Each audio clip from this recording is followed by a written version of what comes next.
How is it going then, ladies and gentlemen? I hope you're all doing absolutely fantastic. Welcome to a video here on our channel. I'm the FIFA Analyst, and today I'm going to be talking to you about FIFA 21's new patch, which is titled Update number 5. On to number 5 already. Ladies and gentlemen, if you enjoyed this video, please do give it a big thumbs up. You can subscribe to the channel. You are here on our second channel, so any subscriptions is greatly appreciated. We're going to have lots of content here over the next few months on the second channel. So then, new patch. It's been announced on November the 11th. This will probably come out on Tuesday next week. So that's going to be Tuesday the 17th, roughly, give or take. That's normally when these patches tend to come out after they get released. Some big changes, which we're going to go through. We're going to run down. We're going to give you my initial thoughts. Obviously, we've not played it yet because it's not out yet on Xbox or PlayStation, but it will be out on PC. So yeah, this will be out very, very soon. So we're just going to give you my thoughts, my initial rundown, and the in-depth review. So the latest title update for FIFA 21 will be available on PC, Origin, Steam soon, and includes the changes below. Made the following changes. Increase the distance that a ball can travel after making contact with the foot or leg of the defender during a blocking animation. Now, this concerns me massively, ladies and gentlemen. And why does it? Blocks are really strong this year. There's been no addressed issue with regards to AI blocks. What does this mean? This means that the way I interpret this, someone blocks the ball, animation comes in, defender blocks it.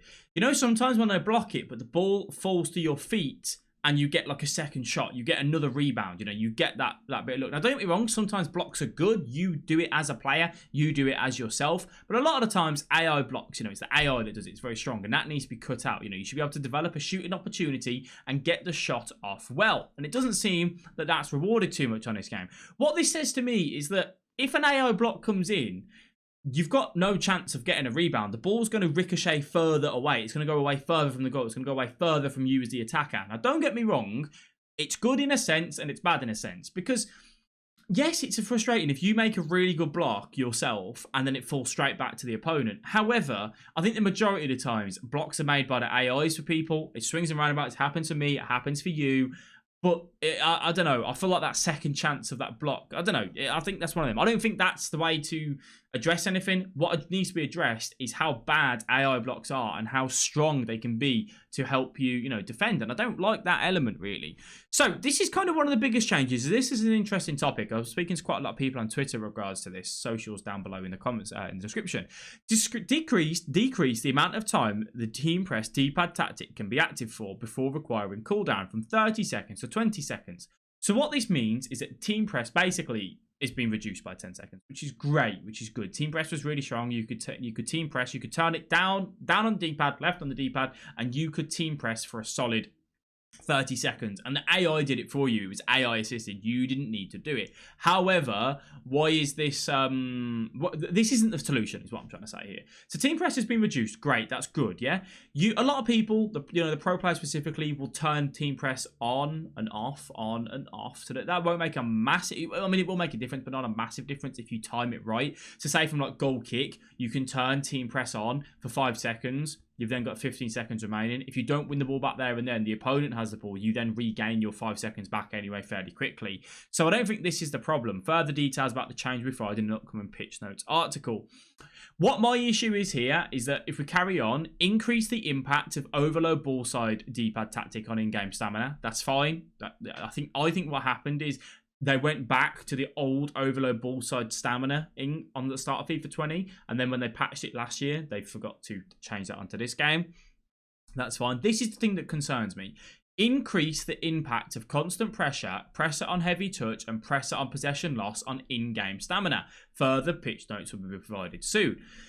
Why have they touched these? So this is the custom tactics. Your in-game custom tactics of constant pressure, press on heavy touch, press on possession loss. Press on heavy touch and press on possession loss are good, right? They do drain stamina, but not a massive amount. But what this indicates to me is that you've nerfed team press. You've put more stamina issues on, these guys.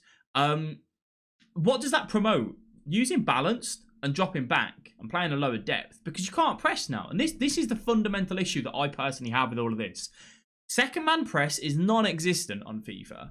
And I don't think you can go and get the ball back yourself with just second man press that well this year. It's very difficult to do because second man press is like you tell your players to come over and they just don't really do it. They don't press very well. You can't set up traps as you could on say FIFA 18.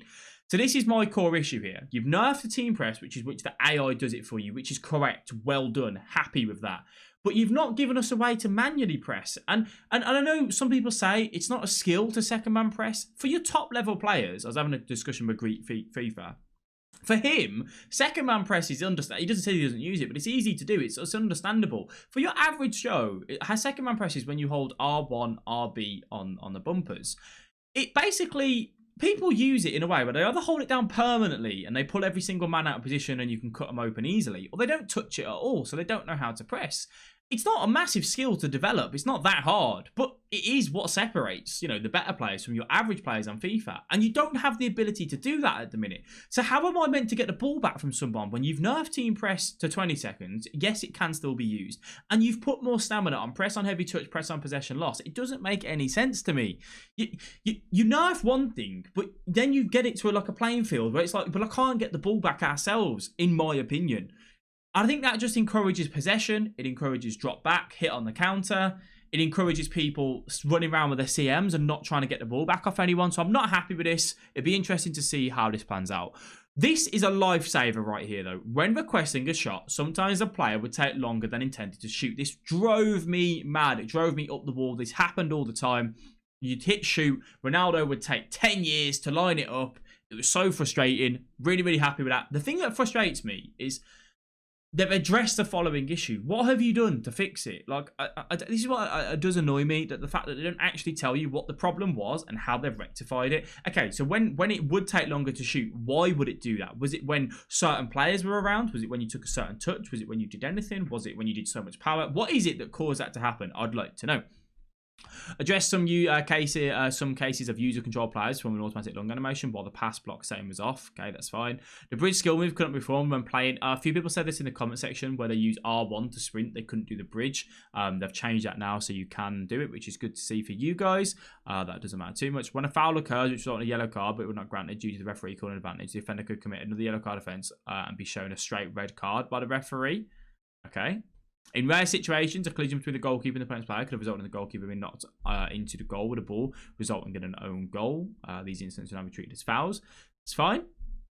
In rare instances, a goalkeeper performed a diving save animation earlier than intended, followed by another diving save. I've not seen that myself. In some situations, a requested goalkeeper could result in an own goal if the pass was aimed at the receiver too close to the goal. The player would sometimes take too long to update after a player scored a goal. That's fine. When performing a celebration... yeah, sometimes skill moves are not being...